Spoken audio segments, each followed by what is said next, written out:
মদিনার তপ্ত মরুভূমির বাতাস বয়ে যাচ্ছে। ধুলোমাখা পথ দিয়ে হেঁটে আসছেন আসাদুল্লাহিল গালিব হযরত আলী রাদিয়াল্লাহু আনহা। সারাদিন ইহুদিদের বাগানে পানি টেনে শরীরটা আজ বড্ড ক্লান্ত। তার মজবুত কাঁধে আছে যেন পাহাড় সমান অবসাদ। কিন্তু ক্লান্তির চেয়েও বড় হয়ে দেখা দিয়েছে পেটের ক্ষুধা। শুধু নিজের ক্ষুধা নয়, ঘরে অপেক্ষারত সন্তানদের ক্ষুধা। ঘরে প্রবেশ করতে আলী রাদিয়াল্লাহু আনহু দেখলেন এক কোণে বসে জাতা ঘোরাচ্ছেন জান্নাতের নারীদের সর্দারিনী মা ফাতেমা রাদিয়াল্লাহু আনহা। জাতার ঘর ঘর শব্দ যেন সেই নিঃশব্দ ঘরের নীরবতাকে আরো প্রকট করে তুলেছে। আলী রাদিয়াল্লাহু আনহা কাছে গিয়ে থমকে দাঁড়ালেন। তিনি দেখলেন ফাতেমার সেই কমল হাত দুটিতে রক্ত জমে কালো হয়ে গিয়েছে, ফসকাপুরের চামড়া উঠে গিয়েছে।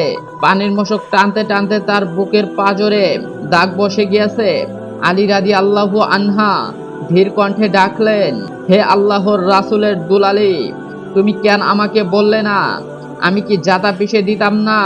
মা ফাতেমা ক্লান্ত মুখে একটি মলিন কিন্তু জান্নাতি হাসি দিয়ে চাইলেন, বললেন, হে আলী, আপনি সারাদিন বাহিরে পরিশ্রম করেন, ঘরের এই সামান্য কাজটুকু যদি আমি না করি তবে কাল কিয়ামতের ময়দানে আল্লাহর কাছে কি জবাব দেব?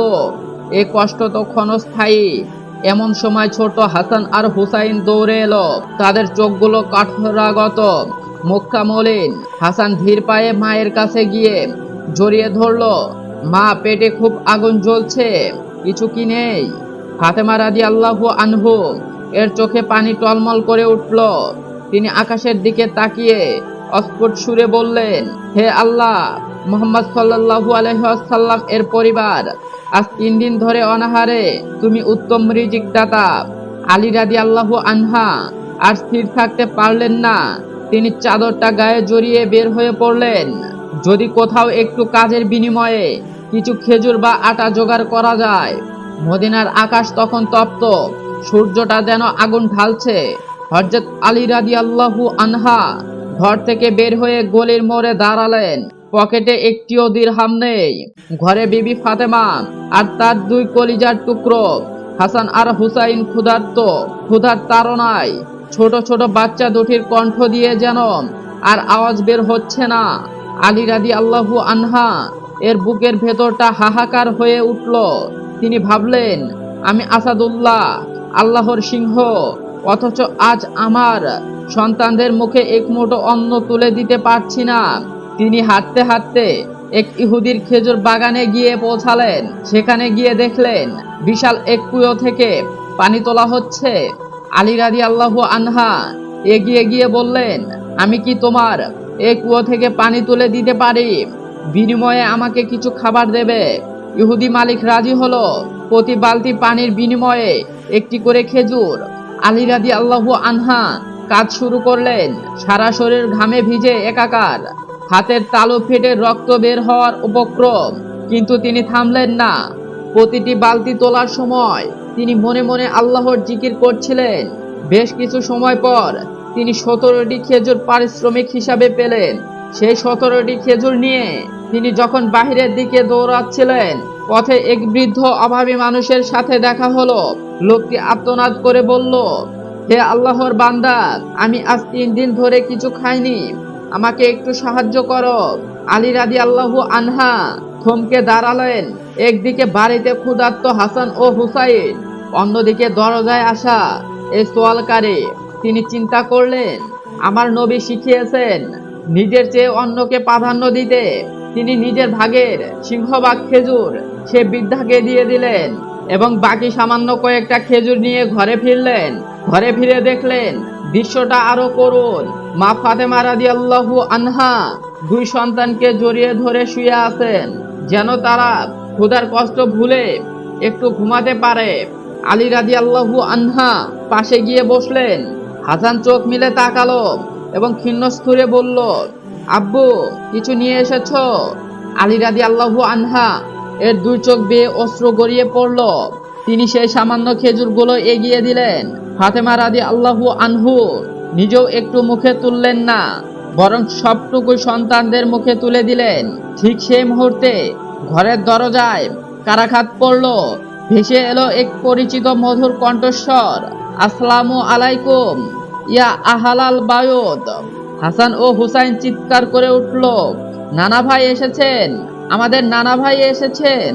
ক্ষুধার্ত শরীরে এক অদ্ভুত শক্তি নিয়ে তারা দরজার দিকে দৌড়ে গেল। দরজায় দাঁড়িয়ে আছেন স্বয়ং রহমাতুল্লিল আলামিন, প্রিয় নবী হযরত মুহাম্মদ সাল্লাল্লাহু আলাইহি ওয়াসাল্লাম। তার নুরানি চেহারায় তখন এক অপ্রতিভ মমতা। তিনি যেন অন্তর্যামী।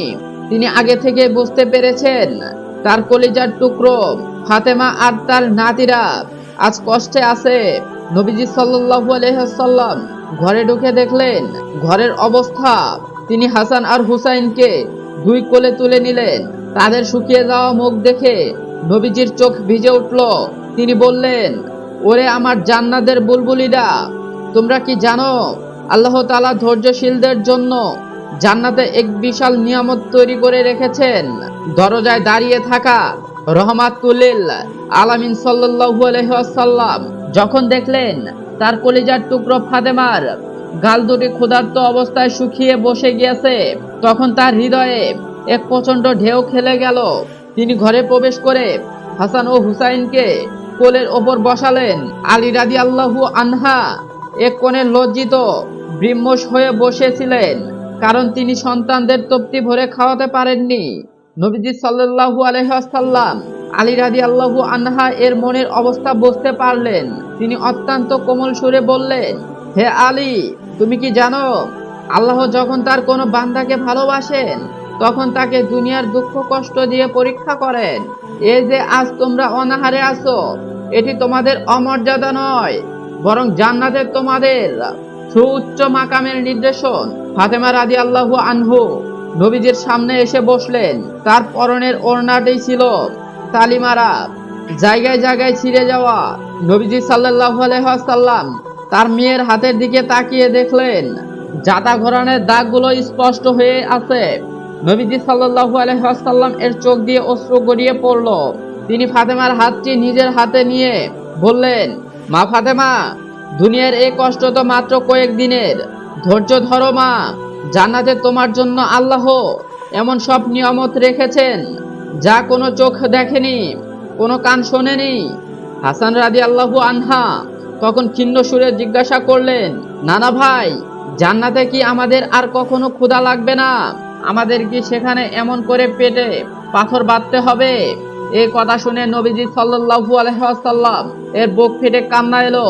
তিনি হাসানকে জড়িয়ে ধরে বললেন, না বাবা, জান্নাতে কোনো অভাব নেই, কোনো দুঃখ নেই, সেখানে তোমরা যা চাইবে তাই পাবে। নবীজি সাল্লাল্লাহু আলাইহি ওয়াসাল্লাম তখন ফাতেমাকে একটি দোয়া শিখিয়ে দিলেন এবং বললেন, হে ফাতেমা, তুমি কি একটি গোলাম দাস চাও যে তোমার ঘরের কাজ করে দেবে?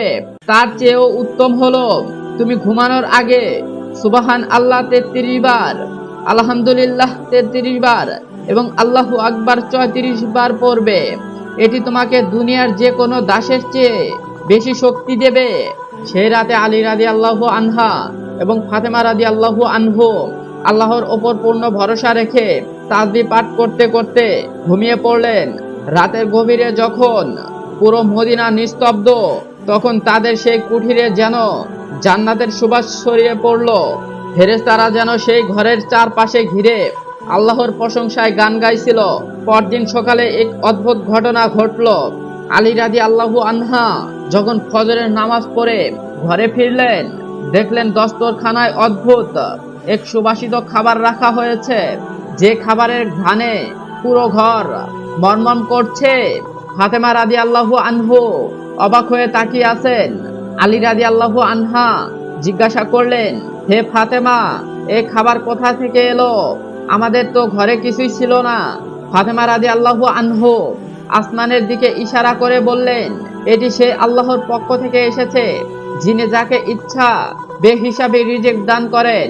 এটি ছিল তাদের সবর বা ধৈর্যের অলৌকিক প্রতিদান। তারপর আসলো সেই দিন। মদিনার সেই ছোট ঘরটি তখন অন্ধকার। মা ফাতেমা রাদিয়াল্লাহু আনহু এবং আলী রাদিয়াল্লাহু আনহা এর ঘরে টানা 3 দিন উনুন জ্বলেনি। ক্ষুধার তাড়নায় হাসান ও হুসাইনের কণ্ঠ দিয়ে তখন কেবল অস্ফুট ব্রতানি বের হচ্ছিল। তারা ছোট মানুষ, ক্ষুধার কষ্ট বড়দের চেয়েও তাদের কাছে অনেক বেশি যন্ত্রণার। কিন্তু অদ্ভুত এক শিক্ষা তারা পেয়েছিলেন, তাদের মা বাবার কাছ থেকে যত কষ্ট হোক তারা কারো কাছে হাত পাতেননি। রাত গভীর হলো, আলী রাদিয়াল্লাহু আনহা দেখলেন তার কলিজার টুকরো হাসান ক্ষুধার চোটে এপাশ ওপাশ ঘুরছে। হুসাইন ঘুমিয়ে পড়েছে ঠিকই, কিন্তু ঘুমের ঘরে তার ঠোঁট দুটি যেন খাবারের জন্য কাঁপছে। আলী রাদিয়াল্লাহু আনহা এর মনে হলো তার কলিজাটা কেউ ছিঁড়ে ফেলেছে।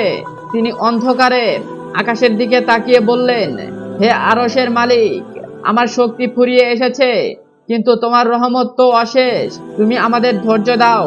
পরদিন সকালে রাসূল সাল্লাল্লাহু আলাইহি ওয়াসাল্লাম তাদের বাড়িতে আসলেন। নবীজি সাল্লাল্লাহু আলাইহি ওয়াসাল্লাম এর নজরে কোনো কিছুই এড়ায় না। তিনি দেখলেন ফাতেমা রাদিয়াল্লাহু আনহু জাতা ঘোরাতে গিয়ে ক্লান্ত হয়ে এক জায়গায় হেলান দিয়ে বসে আছেন। তার মুখটা ফ্যাকাশে হয়ে গেছে।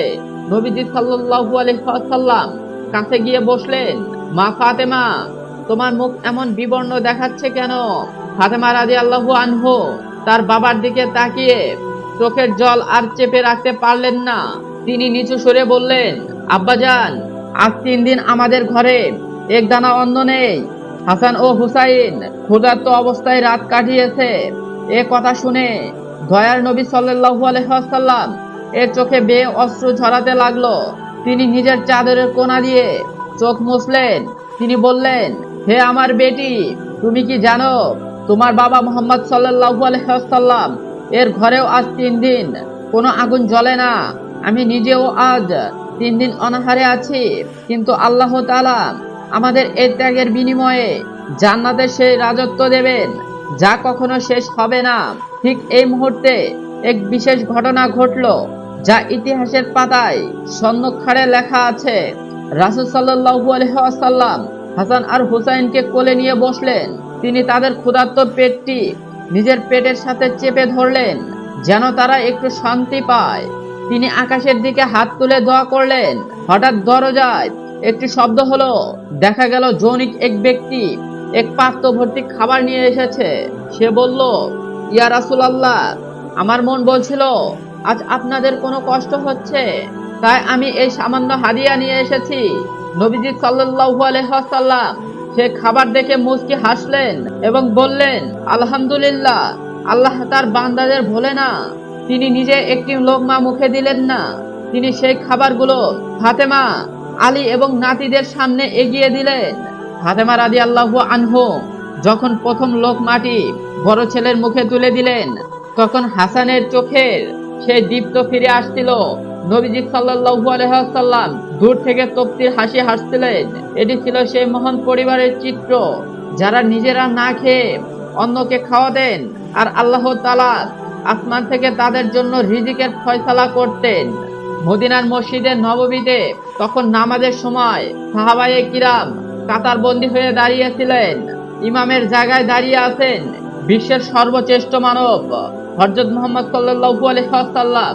নামাজ শুরু হলো। পুরো মসজিদ এক অদ্ভুত নিস্তব্ধতা। কেবল নবীজির সুল্লিত কণ্ঠে কুরআন তেলাওয়াতের আওয়াজ প্রতিধ্বনি হচ্ছে। নামাজ যখন সেজদার পর্যায়ে পৌঁছালো, তখন একটি অভাবনীয় দৃশ্য দেখা গেল। ছোট্ট হাসান এবং হুসাইন দৌড়াতে দৌড়াতে মসজিদের ভেতরে ঢুকে পড়লেন। তারা সোজা গিয়ে সিজদায় রত নবীজের পিঠের ওপর চড়ে বসলেন। শিশুরা তো অবুঝ, তারা নবীজের পিঠকে যেন তাদের খেলার সাহরি বানিয়ে দিল। সাহাবীরা অবাক হয়ে লক্ষ্য করলেন নবীজি সাল্লাল্লাহু আলাইহি ওয়াসাল্লাম সিজদা থেকে মাথা তুলছেন না। 1 মিনিট 2 মিনিট সময় পার হয়ে যাচ্ছে, কিন্তু নবীজি সাল্লাল্লাহু আলাইহি ওয়াসাল্লাম স্থির। পিছনে থাকা সাহাবীদের মনে উৎকণ্ঠ জাগলো। আল্লাহর রাসূলের কি কোনো কষ্ট হলো, নাকি জিবরাইল আলাইহিস সালাম কোনো ওহী নিয়ে এসেছেন? এই মুহূর্তে অনেকক্ষণ পর হাসান ও হুসাইন যখন নিচ থেকেই পিঠ থেকে নেমে পাশে দাঁড়ালো, তখন নবীজি সাল্লাল্লাহু আলাইহি ওয়াসাল্লাম অত্যন্ত স্থিরভাবে সেজদা থেকে মাথা তুললেন এবং নামাজ শেষ করলেন। নামাজ শেষে সাহাবীরা কৌতূহল হয়ে জিজ্ঞাসা করলেন, ইয়া রাসূলুল্লাহ, আজকের সিজদা এত দীর্ঘ ছিল যে আমরা চিন্তিত হয়ে পড়েছিলাম। ওহী কি নাজিল হচ্ছিল। নবীজি সাল্লাল্লাহু আলাইহি ওয়াসাল্লাম মৃদু হেসে তাদের দিকে তাকালেন। তার সে হাসিতে যেন জান্নাতের নূর ছড়ে পড়েছিল। তিনি বললেন, না, কোনো ওহী আসছিল না। আসলে আমার এই দুই নাতি আমার পিঠে সুওয়ার হয়েছিল। তারা আমার উপর চড়ে আনন্দ পাচ্ছিল। তাই আমি চাইলাম না যে আমার কারণে তাদের সে আনন্দে ব্যাঘাত ঘটুক। তারা যতক্ষণ না নিচ থেকে নেমেছে ততক্ষণ আমি সিজদায় থাকাই পছন্দ করেছি। মসজিদ থেকে বের হয়ে নবীজি সাল্লাল্লাহু আলাইহি ওয়াসাল্লাম যখন হাসান ও হুসাইনকে দুই হাতে জড়িয়ে ধরে বাড়ির দিকে হাঁটছিলেন, পথে দেখা হলো হযরত আলী রাদিয়াল্লাহু আনহা এর সাথে। আলী রাদিয়াল্লাহু আনহা দেখছিলেন তার দুই সন্তানকে নবীজি সাল্লাল্লাহু আলাইহি ওয়াসাল্লাম কতটা আগলে রেখেছেন। নবীজি সাল্লাল্লাহু আলাইহি ওয়াসাল্লাম আলীকে ডেকে বললেন, হে আলী, তুমি কি জানো এই দুই সন্তান জান্নাতের যুবকদের সর্দার হবে। আর যে ব্যক্তি এদের ভালোবাসবে সে যেন আমাকে ভালোবাসলো, আর যে ওদের সাথে শত্রুতা করবে সে যেন আমার সাথে শত্রুতা করলো। বাড়িতে ফেরার পর মা ফাতেমা রাদিয়াল্লাহু আনহা দরজায় দাঁড়িয়ে এই দৃশ্য দেখছিলেন। নবীজি সাল্লাল্লাহু আলাইহি ওয়াসাল্লাম হুসাইনকে আদর করে চুমু খেলেন এবং বললেন, হুসাইন আমার থেকে আর আমি হুসাইন থেকে। আল্লাহ তাকে ভালোবাসেন যে হুসাইনকে ভালোবাসে। মা ফাতেমা রাদিয়াল্লাহু আনহা তখন মুস্কি হেসে বললেন, আব্বাজান, আজ ঘরে খাওয়ার কিছু নেই, কিন্তু আপনার এই ভালোবাসা আমাদের সব ক্ষুধা ভুলিয়ে দিয়েছে। নবীজি সাল্লাল্লাহু আলাইহি ওয়াসাল্লাম তখন আকাশের দিকে তাকিয়ে এক বিশেষ দোয়া করলেন যেন এই পরিবারকে আল্লাহ কিয়ামত পর্যন্ত বরকতময় রাখেন। মদিনার আবহাওয়া আজ কিছুটা শান্ত। মসজিদের এক কোণে বসে একজন বৃদ্ধা লোক ওযু করছিলেন। তিনি অনেক দূর থেকে এসেছেন, কিন্তু বার্ধক্যর কারণে হোক অজান্তে হোক তার ওযু করার পদ্ধতি কিছু ভুল হচ্ছিল। ঠিক সেই মুহূর্তে হাসান ও হুসাইন রাদিয়াল্লাহু আনহা সেখান দিয়ে যাচ্ছিলেন। তারা দুই ভাই খেয়াল করলেন বৃদ্ধা লোকটি ওযু সঠিকভাবে হচ্ছে না। এখন সমস্যা হলো, লোকটিকে সরাসরি বললে তিনি হয়তো লজ্জা পাবেন বা মনে কষ্ট পাবেন যে এই দুই ছোট শিশু আমাকে শিক্ষা দিচ্ছে। হাসান রাদিয়াল্লাহু আনহা হুসাইনের কানে কানে কিছু বললেন। তারা এক চমৎকার বুদ্ধি বের করলেন। দুই ভাই বৃদ্ধা লোকটির কাছে এগিয়ে গেলেন। তাদের চেহারায় সেই একই নববী নূর ও আদব। হাসান রাদিয়াল্লাহু আনহা বিনয়ের সাথে বললেন, হে সম্মানিত মুরব্বী, আমরা দুই ভাই ওযু করার বিষয়ে একটু তর্কে লিপ্ত হয়েছি। আমার ভাই মনে করছে তার ওযু বেশি সুন্দর হচ্ছে, আর আমি মনে করেছি আমারটা। আপনি কি বিচারক হিসাবে আমাদের ওযু করাটা একটু দেখে দেবেন? কার ওযুটা রাসূল সাল্লাল্লাহু আলাইহি ওয়াসাল্লাম এর সুন্নাহ অনুযায়ী বেশি সঠিক হচ্ছে? বৃদ্ধা লোকটি মিত্র হেসে বললেন, অবশ্যই হে প্রিয় সন্তানেরা, তোমরা ওযু করো, আমি দেখছি। প্রথমে হাসান রাদিয়াল্লাহু আনহা অত্যন্ত নিখুঁতভাবে সুন্নাহের প্রতি নিয়ম মেনে ওযু করলেন। এরপর হুসাইন রাদিয়াল্লাহু আনহা একইভাবে ধীর স্থিরভাবে ওযু শেষ করলেন। বৃদ্ধা লোকটি অবাক হয়ে তাদের ওযু করা দেখছিলেন। তিনি বুঝতে পারলেন এই দুই শিশু আসলে তাকে ওযু শেখালো, কিন্তু কোনোভাবেই তার সম্মানহানি হতে দিল না। বৃদ্ধা লোকটির চোখ ভিজে উঠল।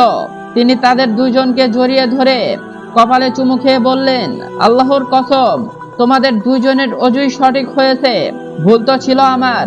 তোমরা সরাসরি আমাকে ভুল না বলে যে আদব আর বিনয় দেখালে তা একমাত্র নবী পরিবারের সন্তানের পক্ষই সম্ভব। ধন্য সে মা ফাতেমা যিনি তোমাদের এমন শিক্ষা দিয়েছেন। অন্যদিকে ঘরে ফিরে তারা যখন মা ফাতেমাকে এই গল্প শোনালেন, ফাতেমা রাদিয়াল্লাহু আনহু এর চোখে আনন্দের অশ্রু দেখা দিল। তিনি বললেন, হে আমার কলিজের টুকরোরা, মানুষকে দিনের পথে ডাকার সবচেয়ে বড় হাতিয়ার হলো তোমাদের ব্যবহার এবং বিনয়। আজ তোমরা যা করলে আল্লাহ তাআলা এতে অত্যন্ত খুশি হয়েছেন। সেই রাতে আলী রাদিয়াল্লাহু আনহা যখন ঘরে ফিরলেন, পুরো মদিনায় এই খবর ছড়িয়ে পড়ল যে নবীর পরিবার শিশুরা কতটা মহৎ হৃদয়ের অধিকারী। আলী রাদিয়াল্লাহু আনহা তার দুই ছেলেকে বুকে টেনে নিলেন এবং বললেন, তোমরা তো সে বাগানের ফুল যার মালি স্বয়ং মুহাম্মদ সাল্লাল্লাহু আলাইহি ওয়াসাল্লাম। তোমাদের প্রতিটি কাজ যেন কিয়ামত পর্যন্ত মানুষের জন্য উজ্জ্বল দৃষ্টান্ত হয়ে থাকে। মদিনার সেই ছোট ঘরটিতে আজ এক অন্যরকম পরিবেশ। হাসান ও হুসাইন অসুস্থ হয়ে পড়েছিলেন। মা ফাতেমা রাদিয়াল্লাহু আনহা এবং হযরত আলী রাদিয়াল্লাহু আনহা আল্লাহর কাছে মান্নত করছিলেন যে তাদের আদরের 2 সন্তান যদি সুস্থ হয়ে ওঠে তবে তারা টানা 3 দিন রোজা রাখবেন। আল্লাহর রহমতে শিশুরা সুস্থ হলো। আলী রাদিয়াল্লাহু আনহা এবং ফাতেমা রাদিয়াল্লাহু আনহু তাদের মান্নত পূরণ করতে রোজা রাখা শুরু করলেন, কিন্তু ঘরে এক দানা খাবারও ছিল না। আলী রাদিয়াল্লাহু আনহা অনেক কষ্টে সামান্য কিছু জোগাড় করে আনলেন ইফতারের জন্য। প্রথম দিনের ঘটনা, সারাদিন রোজা রাখার পর মা ফাতেমা রাদিয়াল্লাহু আনহু জব দিয়ে কয়েকটি রুটি তৈরি করলেন। যখন তারা ইফতার করার জন্য দস্তরখানায় বসলেন, ঠিক সেই মুহূর্তে দরজায় একটি আর্তনাদ শোনা গেল, হে নবীর পরিবার, আমি একজন চরম অভাবী মিসকিন, আজ কয়েকদিন ধরে আমি কিছুই খাইনি, আল্লাহর ওয়াস্তে আমাকে কিছু খাবার দিন। আলী রাদিয়াল্লাহু আনহা আর মা ফাতেমা রাদিয়াল্লাহু আনহু একে অপর দিকে তাকালেন। তাদের নিজেদের পেটে ক্ষুধার আগুন জ্বলছে, কিন্তু দরজায় আসা ভিক্ষুককে খালি হাতে ফেরানো তাদের স্বভাব নেই। ফাতেমা রাদিয়াল্লাহু আনহু নিজের হাতের রুটিগুলো সবটুকু সে মিসকিনকে দিয়ে দিলেন। আলী রাদিয়াল্লাহু আনহা এবং শিশুরা কেবল পানি খেয়ে সেই রাত পার করে দিলেন। দ্বিতীয় দিনের ঘটনা, পরদিন আবার তারা রোজা রাখলেন। সারা দিনের দুর্বলতা নিয়ে ফাতেমা রাদিয়াল্লাহু আনহু আবার রুটি তৈরি করলেন। ইফতারের সময় যখন ঘনিয়ে এলো, ঠিক তখন দরজায় আবারও আওয়াজ, আমি একজন ইতিম, দুনিয়াতে আমার কেউ নেই, আমি খুব ক্ষুধার্ত। নবী পরিবারের মহানুভবতা দেখুন।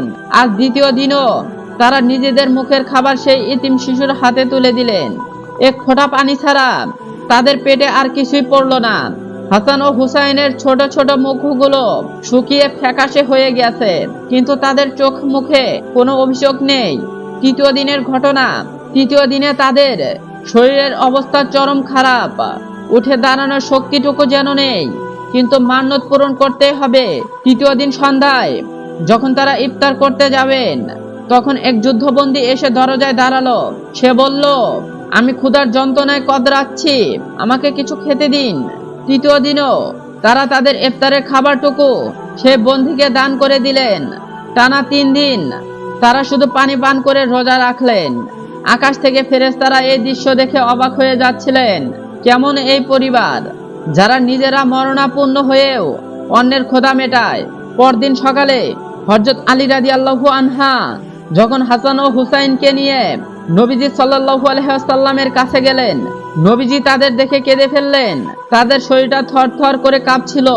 ঠিক সেই মুহূর্তে জিবরাইল আলাইহিস সালাম ওহী নিয়ে নাজিল হলেন।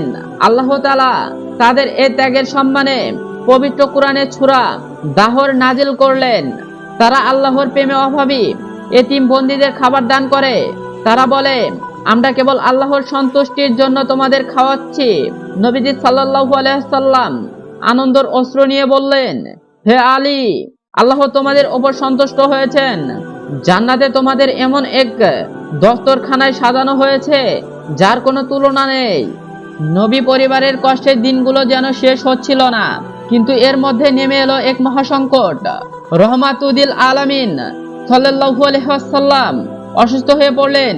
মদিনার ঘরে ঘরে কান্নার রোল পড়ে গেল। মা ফাতেমা রাদিয়াল্লাহু আনহু তার প্রিয় বাবার শিয়রে বসে অঝরে কাঁদছিলেন। আলী রাদিয়াল্লাহু আনহা বুক ফেটে যাচ্ছিল, কিন্তু তিনি ধৈর্য ধরে প্রিয়তমা স্ত্রীকে সান্ত্বনা দিচ্ছিলেন। একদিন নবীজি সাল্লাল্লাহু আলাইহি ওয়াসাল্লাম ইশারায় মা ফাতেমা রাদিয়াল্লাহু আনহুকে তার কানের কাছে ডাকলেন। তিনি নিচু সুরে ফাতেমাকে কিছু একটা বললেন। কথাটি শুনে মা ফাতেমা চিৎকার করে কেঁদে উঠলেন। তার কান্নায় যেন মদিনার আকাশ বাতাস ভারী হয়ে গেল। কিছুদিন পর নবীজি সাল্লাল্লাহু আলাইহি ওয়াসাল্লাম আবার ফাতেমাকে কাছে ডাকলেন এবং পুনরায় তার কানে কানে কিছু বললেন। এবার এক অলৌকিক কাণ্ড ঘটল। বিশাল শোকের মাঝেই মা ফাতেমার ঠোঁটে এক জান্নাতি হাসি ফুটে উঠল। পাশে থাকা উম্মুল মুমিনিন হযরত আয়েশা রাদিয়াল্লাহু আনহু অবাক হয়ে জিজ্ঞাসা করলেন, হে ফাতেমা, এইমাত্র তুমি কান্নায় ভেঙে পড়লে, আবার এইমাত্র তুমি হাসলে, এর রহস্য কি? নবীজি সাল্লাল্লাহু আলাইহি ওয়াসাল্লাম দুনিয়া থেকে বিদায় নেওয়ার পর মা ফাতেমা সেই রহস্য ফাঁস করে দিলেন। আব্বাজান প্রথমবার বলেছিলেন যে এই অসুস্থতাতেই তিনি দুনিয়া ছেড়ে চলে যাবেন।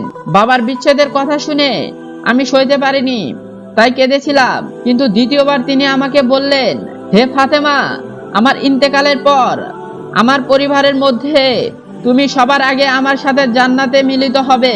এই সুসংবাদ শুনে আমার কষ্ট দূর হয়ে গেল এবং আমি খুশিতে হেসে উঠেছিলাম। নবীজির বিদায়ের সেই দিনগুলো ছিল আলী রাদিয়াল্লাহু আনহা এবং ফাতেমার জীবনের সবচেয়ে যন্ত্রণাদায়ক সময়। নবীজির ইন্তেকালের পর মা ফাতেমা এতটাই ভেঙে পড়লেন যে তাকে আর কখনো উচ্চ সুরে হাসতে দেখা যায়নি। আলী রাদিয়াল্লাহু আনহা দিনের বেলায় বাহিরে মেহনত করতেন আর রাতে এসে ফাতেমা ও সন্তানদের পাশে বসে নবীজির চিঠি প্রমস্থান করতেন। কখনো কখনো ছোট হুসাইন জিজ্ঞাসা করত, আব্বাজান, নানা ভাই কি আর আমাদের কোলে তুলে নেবেন না? নানা ভাই কি আর আমাদের খেজুর দেবেন না? আলী রাদিয়াল্লাহু আনহা চোখের জল মুছে সন্তানদের বুকে জড়িয়ে ধরে বলতেন, তোমাদের নানা ভাই জান্নাতে তোমাদের জন্য অপেক্ষা করছেন। দুনিয়াটা মুমিনের জন্য জেলখানা আর কাফেরের জন্য জান্নাত। আমরা এখানে কষ্ট করেছি যেন আখিরাতে প্রিয় নবীজির সাথে চিরকাল থাকতে পারি। মা ফাতেমা রাদিয়াল্লাহু আনহু মাত্র কয়েক মাস পরেই তার বাবার সাথে মিলিত হওয়ার জন্য দুনিয়া ত্যাগ করলেন। আলী রাদিয়াল্লাহু আনহা যখন তাকে কবরে নামাচ্ছিলেন তখন তিনি বলেছিলেন, হে কবরের মাটি, আমি তোমাদের কাছে জান্নাতের নারীদের সর্দারিনীকে আমানত রাখছি। নবীজির ইন্তেকালের মাত্র 6 মাস পরেই মা ফাতেমা রাদিয়াল্লাহু আনহু দুনিয়ার মায়া ত্যাগ করে জান্নাতের পথে পাড়ি জমালেন। যে ঘরে এক সময় নবীজির হাসি মুখে দেখা যেত, যেখানে ফাতেমার হাতের জাতার শব্দ শোনা যেত, সে ঘর আজ নিস্তব্ধ। হযরত আলী রাদিয়াল্লাহু আনহা এক বিশাল শূন্যতা অনুভব করলেন। একদিন হারালেন প্রিয়তম শ্বশুর পদপ্রদর্শক রাসূল সাল্লাল্লাহু আলাইহি ওয়াসাল্লামকে, অন্যদিকে হারালেন তার জীবনের সুখ দুঃখের সাথী ফাতিমাকে। ছোট ছোট হাসান আর হুসাইন তখনও পুরোপুরি বোঝেননি যে মা আর কোনোদিন ফিরে আসবেন না। তারা মাঝে মধ্যে জায়নামাজের পাশে বসে থাকতো, হয়তো মা এসে আবার তাদের কপালে চুমো খাবেন। আলী রাদিয়াল্লাহু আনহু রাতের অন্ধকারে দুই সন্তানকে বুকে জড়িয়ে ধরতেন এবং চুপি চুপি কাঁদতেন, যেন শিশুরা তার কান্না দেখে ভয় না পায়। তিনি তাদের শিখিয়েছিলেন, বাবুধন, এই দুনিয়া আমাদের স্থায়ী ঘর নয়, এখানে আমরা শুধু মুসাফির। তোমাদের নানা এবং তোমাদের মা আমাদের আগে জান্নাতে গিয়ে ঘর সাজিয়ে রেখেছেন। আমরা যদি ঈমান আর ধৈর্যের সাথে পথ চলি তবে সেখানে আবার আমাদের দেখা হবে। আলী রাদিয়াল্লাহু আনহু এর সেই কষ্টের দিনগুলো তিনি কখনো আল্লাহর ইবাদতে গাফলতি করেননি। দিনের বেলায় তিনি মদিনার মানুষের খেদমত করতেন আর রাতে নিজের সন্তানদের নববীর আদর্শে গড়ে তুলতেন। তিনি বলতেন, হাসান ও হুসাইন, মনে রেখো, তোমরা সেই পরিবারের সন্তান যাদের খাবার আল্লাহ জান্নাত থেকে পাঠিয়েছেন। তাই ক্ষুধার কষ্টে কখনো মাথা নত করো না, সম্মানের সাথে বাঁচো।